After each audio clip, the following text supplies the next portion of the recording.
আমি কিন্তু তোমার কথা খুব মনে করি জানো, জোছনায়, ঝিঝির গানে, জীবনানন্দের কবিতায়। মনে রেখেও যদি ভালো থাকা যায় তাহলে রাখো।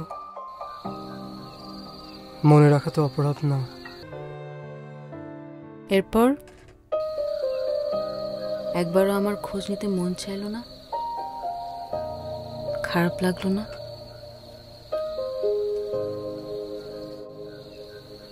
মন খারাপ করলে যদি তোমাকে সহজে পাওয়া যেত তাহলে তো আমি 1000 বছর ধরেই মন খারাপ করে থাকতাম। আমি কিন্তু তোমার কথা খুব মনে করি জানো, জোছনায়, ঝিঝির গানে, জীবনানন্দের কবিতায়। মনে রেখেও যদি ভালো থাকা যায় তাহলে রাখো। মনে রাখা তো অপরাধ না।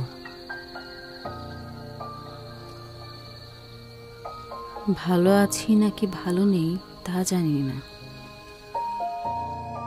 তবে আমরা জীবন নিয়ে খুব বেশি ভেবে ফেলে নিজেদেরকে ঠকাই, সেটা আমি এখন খুব ভালো বুঝি। বাবাকে খুশি রাখার জন্য কত আয়োজন, অথচ আজ বাবাই নেই।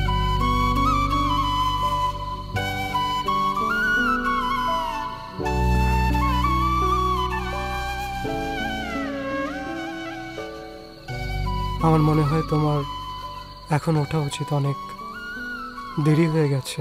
তোমার বাড়ি বাড়ি ফোন আসছে। চলে গেলেই তো চলে গেলাম, আবার কত বছর পর দেখা হবে কে জানে। তোমার ফোন নাম্বারটা দিয়ে যাও। থাক না, এই তো ভালো আছি। এরপর হয়তো বা আবার দেখা হলে না হয় দীর্ঘ স্মৃতি রোমন্থন করব।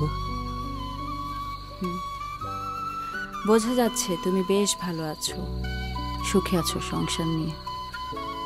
তোমার সংসারের জন্য শুভকামনা, ভালো থেকো।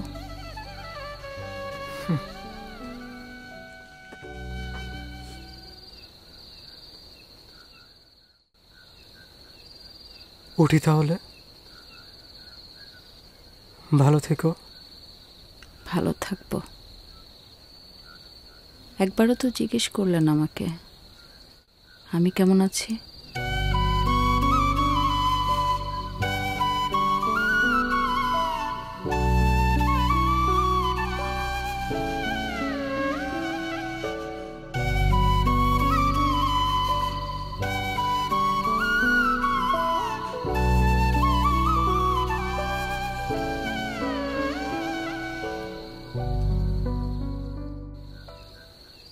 কেমন আছো তুমি?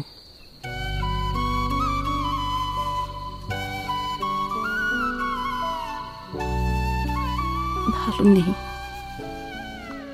তামান্না, তোমার বিসিএস ক্যাডারের সাথে বিয়ে হয়েছে, তুমি ক্যাডার হয়েছো জেনে খুব ভালো লাগলো।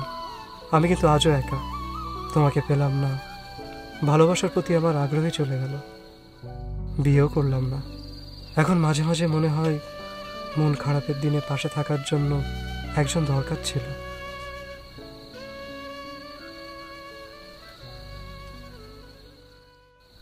রাশেদ, ভালো থাকার খেলায় সবাই ভালো থাকে না, আমিও ভালো নেই। বাবা মারা গেলেন, বিয়ের 1 বছরের মাথায় শফিউলের সাথে আমার বিচ্ছেদ হলো।